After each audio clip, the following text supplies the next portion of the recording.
bien, dès 1705, c'est-à-dire 40 ans après la mort de Molière, est paru un livre par quelqu'un dont je remets le titre, Jean-Léonard Le Gallois, sieur de Grimaret, donc on l'appelait Grimaret, qui a écrit la première vie de Molière, la vie de Monsieur de Molière. Et il se trouve que cette vie de Monsieur de Molière est devenue la Bible de tous les gens qui s'intéressaient à Molière. D'une part parce que très souvent, elle servait d'introduction aux œuvres complètes de Molière. Dans beaucoup d'éditions du XVIIIe, du XIXe et même du XXe siècle, on trouve la vie de Grimaret, la vie de Molière par Grimaret au début. Et du coup, c'est à partir de ça que la plupart des biographies, jusqu'à la fin du XXe siècle, ont été nourries par une grande partie de Grimaret. Même si certains découvraient que les archives contredisaient Grimaret, ils disaient « mais quand même, on ne peut pas contredire Grimaret. Il a écrit 40 ans après Molière, peut-être qu'il a connu Molière, on sait qu'il n'a pas connu Molière. Et puis surtout, il suffit de lire le texte que vous avez à gauche. Le texte, il est écrit par... Enfin, c'est Boileau qui répond à un de ses amis qu'il interrogeait.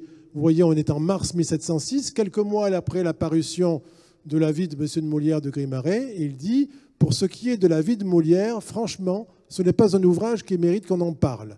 Il est fait par un homme qui ne savait rien de la vie de Molière, et il se trompe dans tout, ne sachant pas même les faits que tout le monde sait. » Dans une correspondance privée, que Boileau a lu ça, les érudits ont bien découvert ça, mais la vague, la force de la confiance faite à Grimaret a été telle que, encore une fois, jusqu'à la fin du XXe siècle, l'autorité de Grimaret a été très forte. C'est elle qui a nourri ce magnifique roman de Bulgakov, La vie de Monsieur de Molière.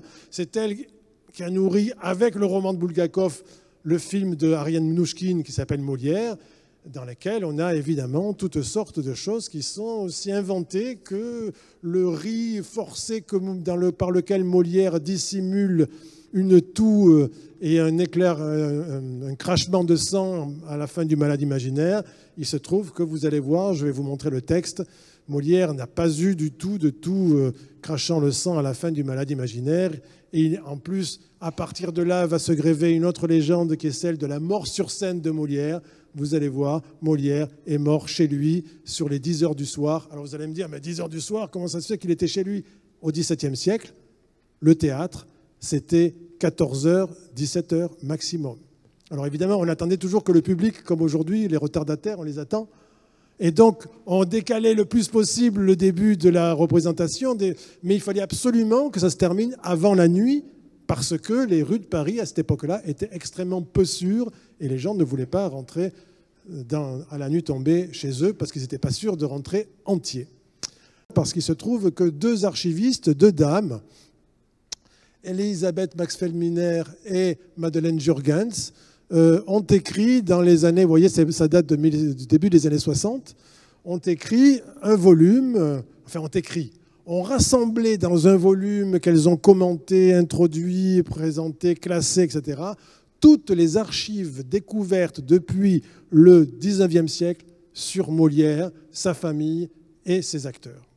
Et on a des témoignages qui nous racontent que ce terrible hiver qui nous a tant tué de gens de Fluxion, on a une correspondance d'un contemporain 2 mois plus tard, je ferme cette parenthèse parce que c'est très important pour mettre un terme à cette légende de la mort de maladie, longue maladie de Molière. Eh bien donc, qu'est-ce qu'on apprend? Qu'il est rentré chez lui, qu'il a eu une quinte de toux si forte qu'il s'est senti une veine brisée dans ses poumons, enfin rompue, comme on disait, dans ses poumons, qu'il a demandé à envoyer chercher un prêtre pour se confesser à la paroisse Saint-Eustache, dont sa maison au bas de la rue de Richelieu dépendait. Le prêtre, pour Molière, a refusé de se déplacer. La servante est revenue en disant bon, on a renvoyé un deuxième serviteur pour demander à un deuxième prêtre de refuser de se déplacer. Je ne ferai pas de commentaire sur cette charité. Et quand le beau-frère de Molière y est allé en personne, il a ramené un troisième prêtre qui a accepté de venir et Molière était mort. Il était mort entre les bras de 2 religieuses que sa femme et lui hébergeaient dans la grande maison qu'ils habitaient.